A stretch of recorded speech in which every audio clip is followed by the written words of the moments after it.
Morning and welcome everybody along to the Skeinz Diaries on this lovely sunny Thursday morning, August 1st, August 4th. It's August 4th. And it is episode 183. And of course, it is the first Thursday of the month, which means that, as in the first Thursday of every month, it is time to talk to Ethan from Outlaw HQ. But actually, really, we love, as much as we love Ethan, we love the new star of the show. And there he Hello. is. Oh, there he is.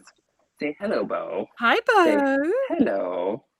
Hello. Hello. Oh, so introduce us to the new man in your life.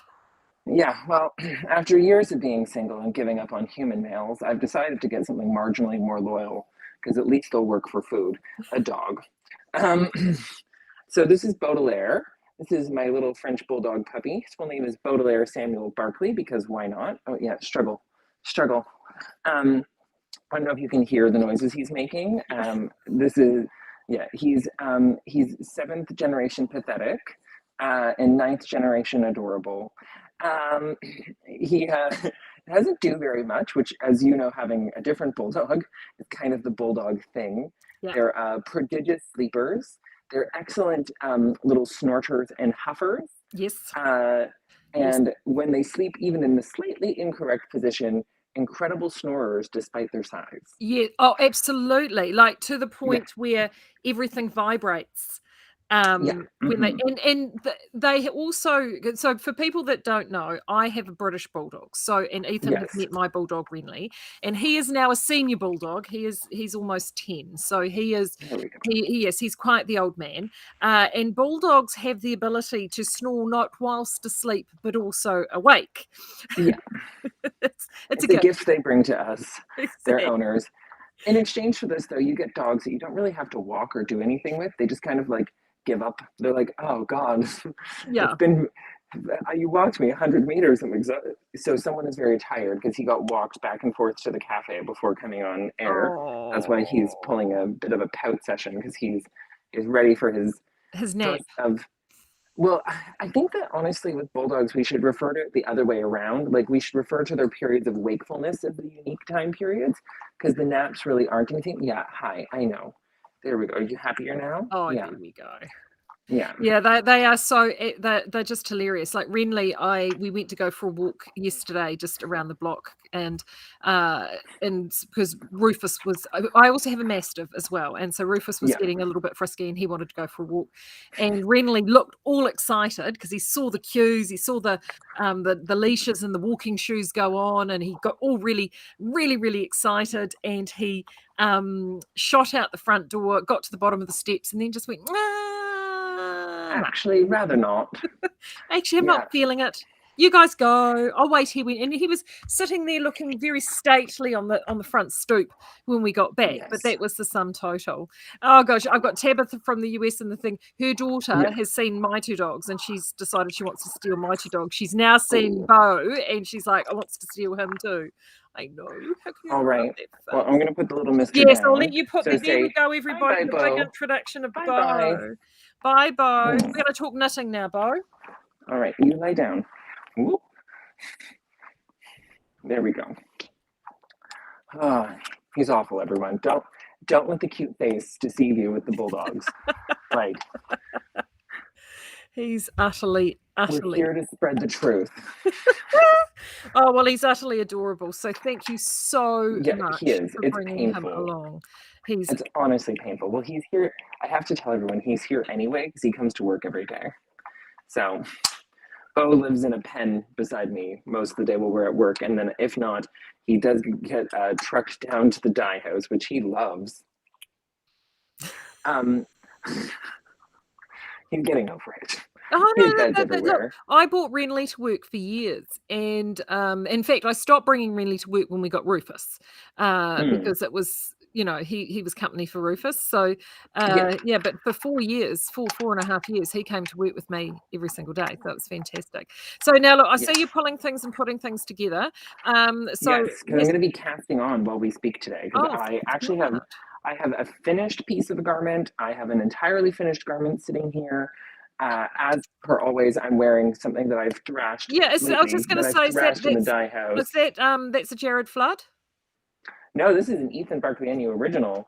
This is Ooh. the first draft attempt. It's, I think, almost 2 years old now. This is my first draft attempt at just a basic set-in sleeve pullover. The thing was, I did a French shoulder with a half lap, so it Yeah. only went partially over the shoulder top. And I think that if we're making introductory patterns for people, seaming this particular set-in shoulder is visually quite Mm. strange for newer knitters.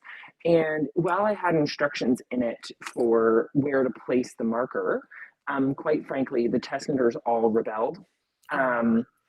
Yeah, which is fair enough. But they were all like, it just doesn't make any sense to us. But this is the thing. I will say, apart from my current batch of test knitters and my previous test knitter, who's just Kathy, who test knit the last pattern, and then I just trusted it. Surprise, everyone. Um, this is the first time, though, that I'm not having to teach people how to seam and test Mm. knit simultaneously, which is like such a massive blessing, because that's been the big problem with my designs, is actually finding people who can seam. Not that they're tricky to seam, because I put selvages in, I put all this stuff in that will make seaming easy, but modern knitters, they hate the seams. Mm. So it's So just, it turns it's into kind so of a funny you farce. mentioned that, because this time Ah. last week I had a crack at because I just made. Oh, that's cute. Yeah, look, it's just because it was one of those situations that I went to do a swatch and I thought, oh, well, I had part of the ball left over. I thought, Yeah. oh, well, I'll make a beanie. And I deliver, and I think you hit it on the head before when you were saying, because that's right. So this sweater, I can't wait for the sweater to come out because this is going to be great. And it's about finding a design which is classic, it fits well, but it's not going to be, there are not going to have the elements there that are so challenging that it is going to put people off. And Exactly. seaming is one of those really, really funny things, because you've got those that don't want to seam anything and only work in the round, but then there is still a huge portion of people out there that love to work in pieces, and yet seaming, though, can More still people be than a what bit you of a would think. mystery. Yeah. And so I think the thing is demystifying seaming, which I think previously a lot of us, I'm pretty sure, are guilty of, making pieces of a pattern and then handing them off to mom or grandma to do the final seaming on it. But, seaming really is a science, not an art. It's a Mm. really straightforward thing. There's lots of tips and tricks to get around the difficult portions. I mean, lots of people love doing multiple different types of stitches to seam things together. Like, oh, for this portion, use backstitch. Oh, for this, use that. Honestly, just use mattress stitch for everything. What's the point?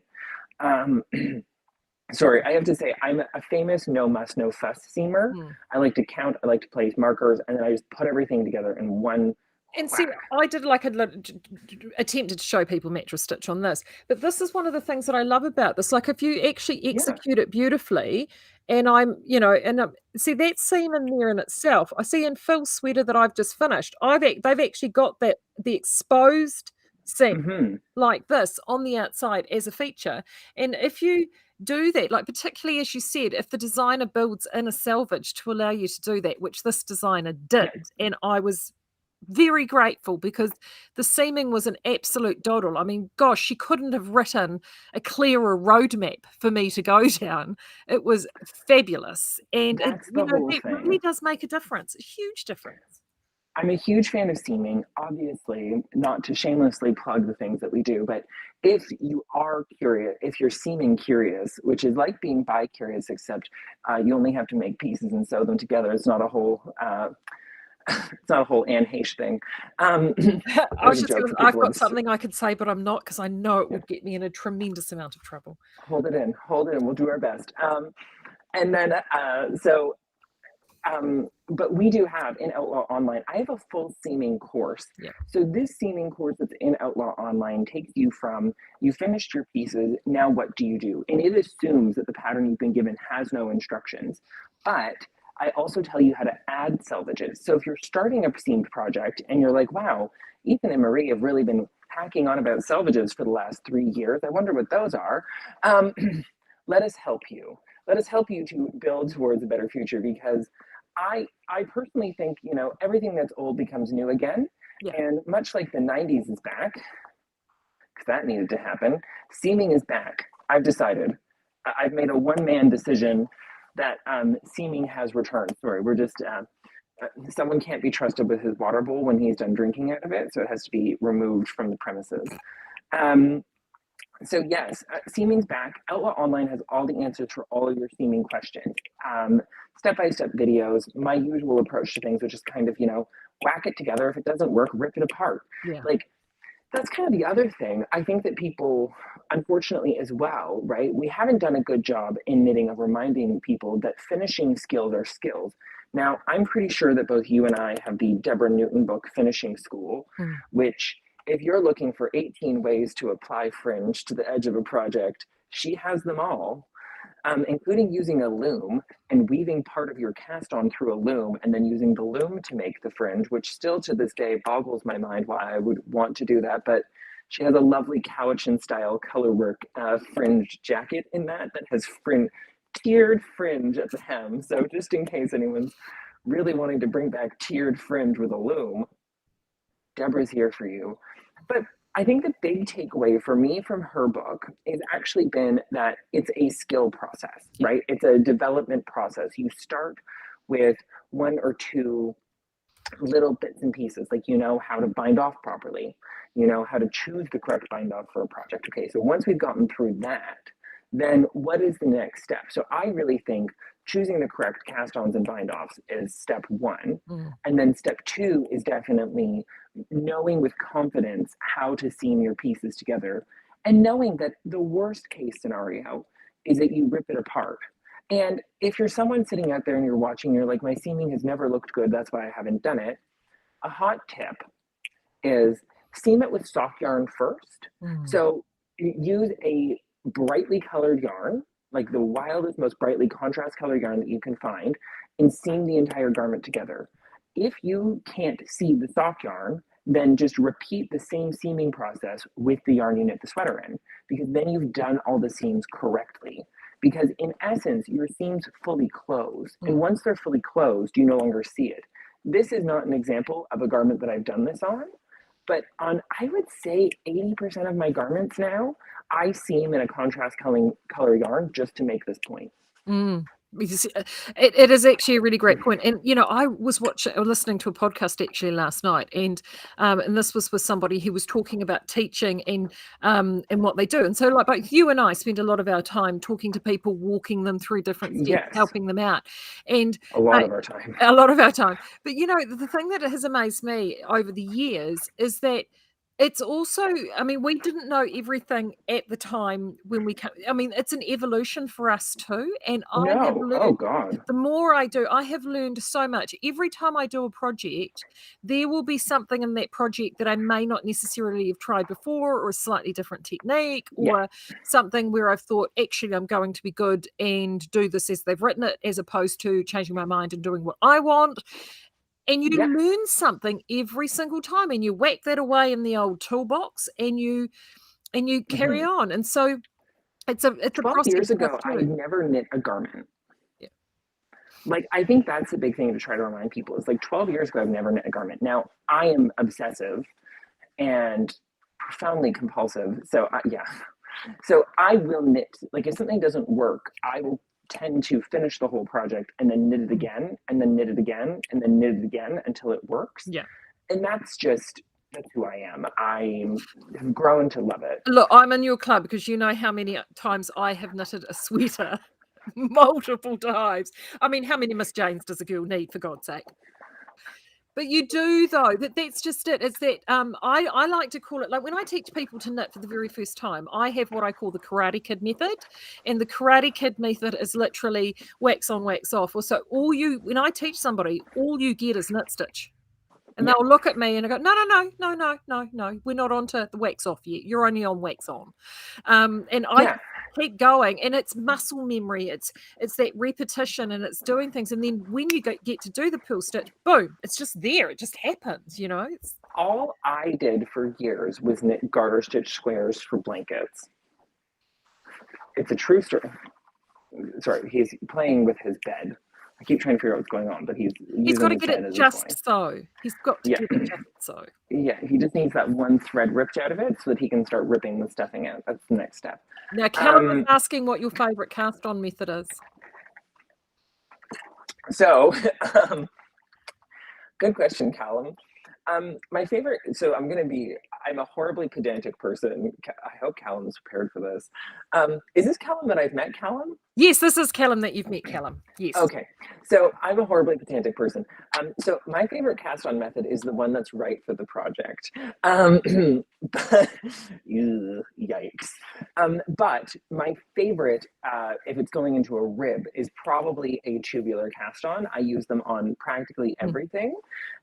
So what I'm doing right now is a 2x2 tubular cast on using the provisional method, which is a particular form of joy that I really love. So let's back up to this. So you're using the provisional method with that. See, I always do a crochet provisional. Yeah, so what do you do? I just do a long tail cast on. Okay. So whenever I do a provisional cast on, all I do is a long tail cast on. And then instead of unraveling it, I actually just cut each stitch away. But here's my reason why I prefer the long tail provisional to the crochet chain. Yeah. When we do a crochet cast on, unless you're someone who crochets all the time, your crochet gauge and your knit gauge are going to be significantly different. If you're someone like me who only crochets to secure a steek and to do a cast on now and then, like while I can crochet, I'm not going to pretend like I'm a good crocheter. I'm not. Well, although crocheting has a kind of weird thing where as long as you can read a pattern, you can make whatever's there, right? I find that people have gotten really skilled with long tail cast-ons, and they tend to cast on much closer to their knit tension when they do a long tail cast on. So what you do with these particular little beauties is I just do the long tail cast on because it creates a physical stitch. And then if you purl into that first row, even if you're adding a row instead of knitting into it, you actually can then bend the cast on away and pick up each stitch before you cut it away. Where with the crochet provisional cast on, you have to unzip and pick up simultaneously. And let's just say I've seen some projects go sideways for people real fast from the unzip method. And I started doing this because Jared Flood recommends this particular method. And especially when it comes to the tubular cast on, I do not like the Italian long tail tubular cast on. I've done it before several times. But it's very finicky and it's really easy to make a mistake. See, I did that. That's what they had in the jumper that I did with Phil. And oh God. Yeah. However, whilst I love the finish with it, I actually did it with one side and then I hated it so much I went back to crochet provisional for the other side and it was much better. It was almost like it was being a little too clever. Does that make sense? Or you're counting? He's counting. I can count and talk. It's a gift. I can also type and talk, two different things at the same time. So I'm a big believer in when we're going into a 1x1 or a 2x2 rib. Those are really the only places that you should use this cast on. The provisional tubular cast on is the way to go. Now, Callum asks another excellent question. Can provisionals be joined in the round without a jog? I'm going to tell you something about knitting in the round. It has a jog. The jog is a feature, not a bug. Because you're not actually knitting straight rounds, the rounds are not a round, it's a helix, a never-ending helix. And to all of those people who are about to type something out like, but what about helical knitting? All knitting in the round is helical knitting. Someone is just telling you to slip or knit down the row below at the first stitch. And that only works about 30% of the time, let us tell you, because both Marie and I have made a stripe jumper in the round, and both of us have watched the stripes slowly go like this from the beginning to the end. And someone's like, and you're blocking it. Yeah, you're like standing on one edge and reefing as you're shoving the blocking pins in. So all things joined in the round will have a jog. the actual skill to this is learning how to close that jog invisibly with a tail.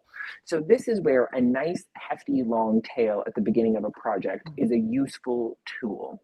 And I think that's one of the other big things that we don't think about. Everyone out there today seems to be very, very worried about like using up every single piece of yarn they've ever purchased, and or like not wasting a single centimeter of yarn.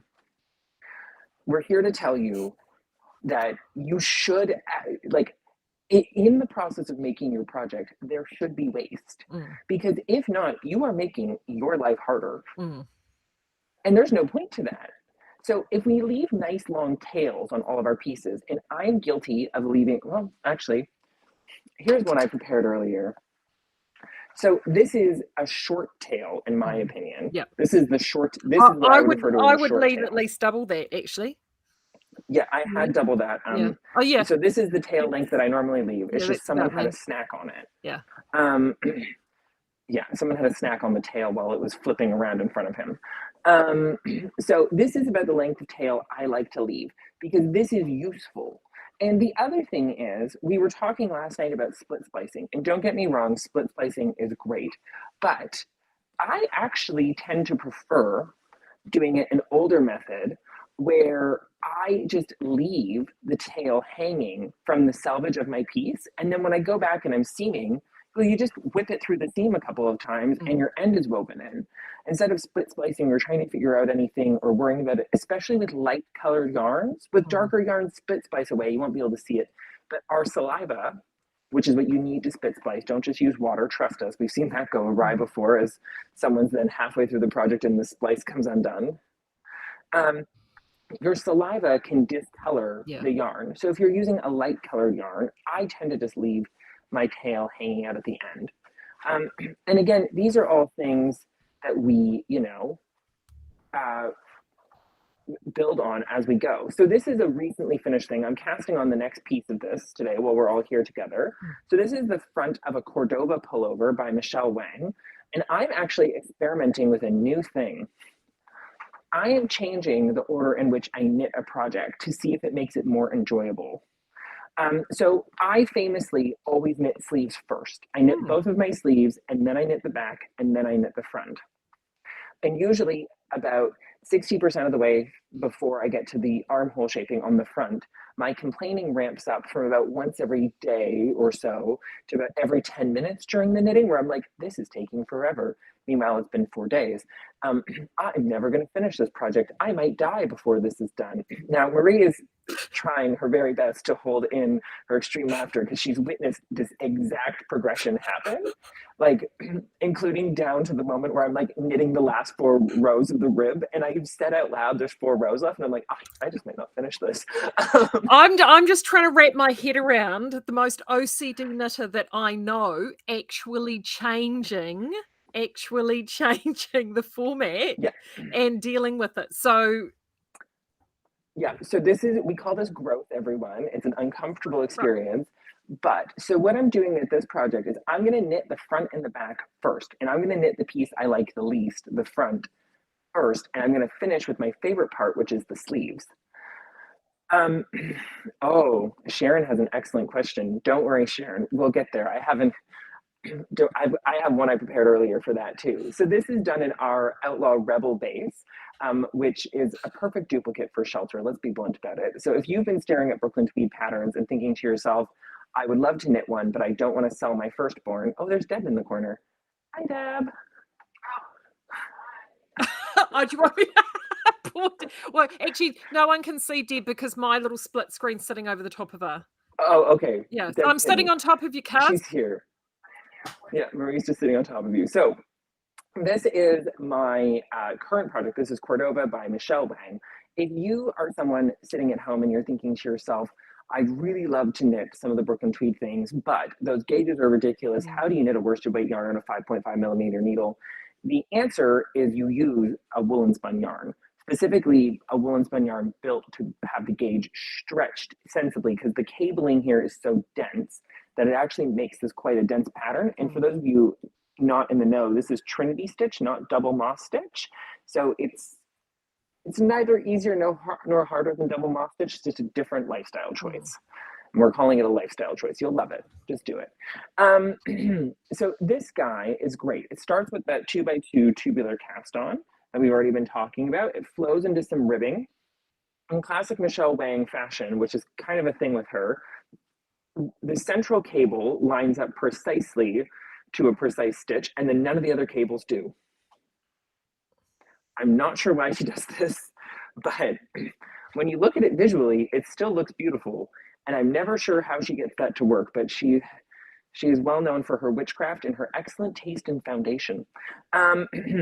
So starting with the front on this one. And so when I knit seamlessly and top down, which I do less and less and less, and I'm going to be honest, I think the project I have on my needles right now, which is a test knit that I had to rip back some of, once it's done, that's probably gonna be the last thing I knit seamlessly and top down this year, actually, because I'm real tired of it. However, I have worked out a method for knitting seamless top down cardigans, and I will try it as a jumper as well early next year, that produces a beautiful final garment with structure and shape to it, okay? So this is my improvised top-down cardigan. This is my own design. I came up with this, and it's my own kind of theory about how to knit top-down in a sustainable way that creates really good structure. So when I knit top-down, everyone, what I do is I cast on at the top like the rest of us. I knit to the underarm separation. I finish the ball of yarn I'm working on. I put the body on hold, and then I go back and I knit both sleeves. Because we are here to tell you the myth of top-down knitting that you can try on the garment as you go and find out if it's going to fit is a myth. Because until you bind off the final stitch on that hem at the bottom of it, it is not set in its final shape. Now you can get a better idea by finishing your sleeves first and by knitting enough of the body to have weight there, or, and this is a crazy idea, you can actually, on your cable that you've put it on, don't use those silicone stitch holders, on your cable that you've put it on hold with to try it on, you can, and I'm saying this for a reason, you can actually put weights on it. Go get 2 little 100-gram weights. They sell them at all sorts of stores, and hang weight from it so that it actually hangs the way that it's going to hang when you've finished it. But also, if fabric's not blocked, it's not going to do what you think it is. So we hate to tell you that. Well, actually, I don't. I love to tell you this. I'm excited to share with you the fact that your pattern may not, any top-down knit, if you've knit a bunch and you find out that they haven't fit or things haven't worked out, the reason is there's no way to know till it's done. You're basically in a black box. It's Schrodinger's sweater. You know, while it's being knit, you don't know if it's going to fit or not going to fit until the very last second. Once pulled off the blocking mats and you try it, top-down knitting or Schrodinger's sweater, we're going to stick with that. But you can course correct. Here are some of the things we've learned that we can tell you, both Marie and I have. First of all, if you're sitting there thinking to yourself, but oh, both you and Marie knit things top down and they fit wonderfully all the time. Marie and I knit with a very limited window of yarn. Yep. We only knit with the yarns that we knit with. B, we've knit a lot of stuff, and trust us, there are some failures in the past that we could wax on about. Yep. The other thing is we know our bodies really, really well, and we accept them for how they are and all of their various lumps and bumps, and we work around that. Now, also, Marie and I are not people who knit with negative ease, because that's not going to help either of us get into a jumper. So we're both positive ease people, and we're here to tell you that also those skinny, skinny sleeves on all modern top-down patterns, we don't do that. I don't believe for a second either Marie or I have ever knit a pattern with all of the intended decreases in the sleeves. Both of us are about partway down our biceps, we both go, and we're done decreasing. Yeah. I mean, I do have ones that have you know, I mean, that's got a touch of, that's probably got fitted, but that's it's got a touch. But it's not like no. Well, so like I mean, the minute the sleeve, you know, the structure of the fabric where the sleeves have tension on them, no. 1 sec, I'm gonna have to take time for a brief strip show, everyone. Yeehaw. Now, most people don't see me outside of knitwear very often, so you're about to experience the fact that I've grown a little bit. Just a touch. I'm going to the gym a lot. I was just going to so say you need to pack your gym gear because Phil said that you can because you're staying on site with on gym. the compound. Yeah. So there we go. Yeehaw. So what? Yeah, is that Bohemia Light? This is Bohemia Light. Yep. This is charming. Yes. Knit seamlessly and top down. But the trick here is, if you notice, the sleeves are quite generous. Yes. They come down to a doubled cuff. So I knit the cuff double and then I seamed it down to the inside. And at each of the lines of important structure, I've actually incorporated I-cord. So on the right side, I have slipped 3, and on the wrong side, I have purled through them because this is technically well knit seamlessly, knit flat because it's a cardigan. And that's right down there. Those are the I-cords that bend around the underarm and flow down into the body of the garment all the way to the hem. And I've had the I-cords as well here at the fronts, which is what means that even without buttons, my cardigan hangs properly. Yeah. Turn around for me. Yeah. See what a difference that makes across the back of the shoulders. Yeah. Provides that extra structure. It gives it something to actually hang from. So you're making a real garment. So this is my most recent top-down knit. And this is probably the most neurotic top-down knitting that anyone will ever do. It's not straightforward, and I'm not going to pretend like it is. Now, what I've worked out, though, is this is a method of top-down raglan knitting. So the thing is, you could import this into any of your top-down knits. You could just insert these raglans and insert these pickup columns in to give you a more secure garment. And, wild idea, I made incorporated selvages to pick up all of my button bands as well. So you can see that my button bands actually are rolling shut over top of the incorporated I-cord, meaning that it will have more give and more structure, but the button bands will never be able to stretch out of shape. Also, because I won't use giant buttons for it because I'm not a monster. So this has been my last little adventure in knitting. We're trying a new method of approach for knitting seam garments, changing it up a little bit. And I've developed a new fun way to knit top down. I'm just going to tell you, though, everyone watching from home, this is not less work than knitting flat and seaming. That's the myth that I don't want to carry forward with this. This is more work than knitting flat and seaming. Now, it produces a beautiful final garment, and this is knit at a sensible gauge down on a 3.25 millimeter needle. The bands are all done on a 3 millimeter needle because I find that's sufficient for ribbing. But I am thrilled with the final fit of this pattern and just the way it's come out, the way it all interacts together and hangs and sits. Yeah, no, it's fantastic. And there we go. I'm going to go get some tiny mother of pearl buttons for it. And then, like, I am very tempted to just knit a plain, for all of you watching from home, I love a twin set. And I am very tempted just to knit a plain pullover to go underneath. So no, it's I just having those little features make a massive amount of difference. And I think too, I mean, there's mindless knitting, but then there's also challenging yourself and actually doing something that is, exactly. And it's funny you should meet. So, okay, Shoji, would you like a Shoji update? I would love a Shoji update. Okay, so I still love you, so this is good. But so Shoji, for those who, I mean, I've been talking about Shoji now for over a year. So it is an origami style, and have I got the pattern? I haven't got a hat. Oh, actually, I might have a copy of it sitting just here nearby. No, anyway. Just for the record, Marie's being literal. You knit several things and fold them together. Yes, you literally, well, actually, you knit one big thing. Yeah. One big thing. And then you fold it together, and then you pick up sort of a cuff across the bottom, and you're done. The thing is the one big thing is literally 2.54 meters long. So I agreed when Nathan said, "Oh, Shoji, you'll be perfect, Marie, perfect." I was like, and I had a quick look at the image of beautiful girl. I thought, nice, simple. I love me a cocoon cardigan that's got all the ease and helps hide all the squinchy bits. I can make that work. Yeah, I bought the pattern because, of course, it doesn't tell you in the in the show notes Anywho, I am pleased to report. And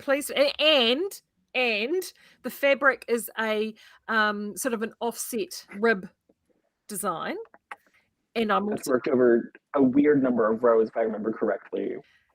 It's a 3-row. Well, it's technically a 6-row pattern repeat, but it's ultimately but it's a 3-row repeat. Yeah. So Ethan was with me when I cocked it up actually last year, and he was also with me during the swearing, the cursing, the thank God I still when I had to rip that back because I'm double stranding it with mohair. And if anyone has worked on a double stranded project with mohair, frogging not something I would usually recommend. Frogging with mohair is not a thing. Anyway, I'm pleased to report. I was going to bring it today and I completely forgot. I passed the 2-meter mark last night. Oh my God. I know. Home stretch. I know. I am determined. I am going to get that thing finished if it kills me.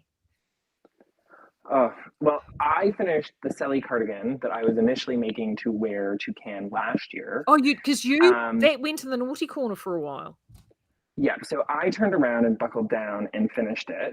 I will say, so it is a study in my new least favorite thing in our industry, where photographs are shown without expressing how much ease there is on the model versus the amount of ease that you're instructed to use in the pattern. So let's just say with my new arms, that it does not fit. It's now gone to a new home. Yeah. Sausage casing is an understatement. It was more like I was trying to restrict blood flow to it was like a tourniquet. Like I knit a tourniquet for my arms. So it's been set free to a new home where it'll be loved and worn because it's never going to fit onto my body ever again. It happens. Even Marie and I occasionally have mistakes that go on. Just a quick reminder, everyone. Yeah. Sometimes Marie blindly takes advice from someone to knit something. And I will say, I am to be trusted usually when it comes to pattern recommendations. I will also say that I do tend to not think about how much knitting is involved in things.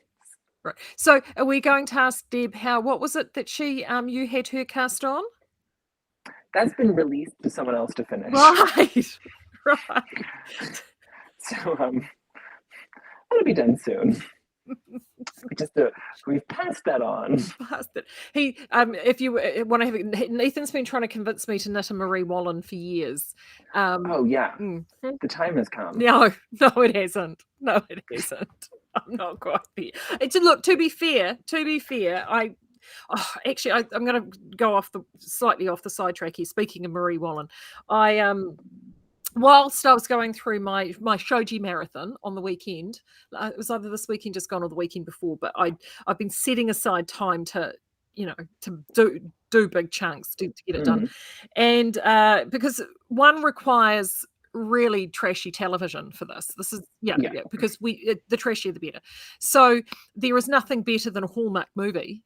Daytime movie. Oh, I love a Hallmark movie, honestly. Yeah, and I found one called I think it was called The Presence of Love or something along. Yes.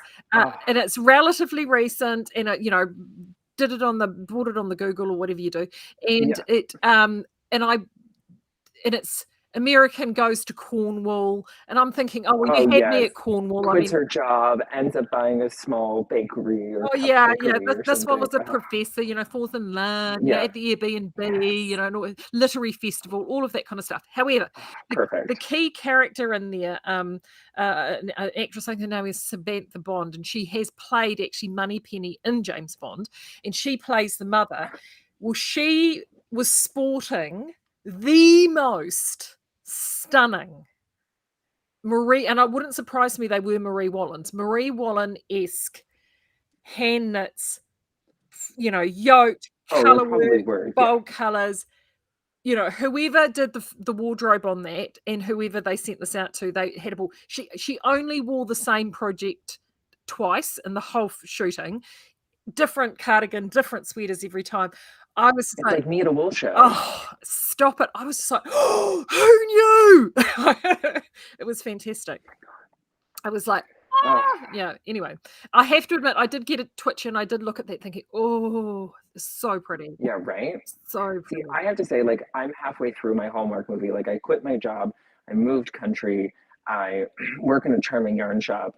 I'm just like, We've I'm got the constantly trying to puppy. put myself, yeah, I'm just trying to constantly put myself in a position with tradies because it's always some sort of tradie that they fall in love with. So it's like, oh, I have a plumbing emergency. Yeah. It doesn't help that we have an extremely attractive plumber. It's very disconcerting.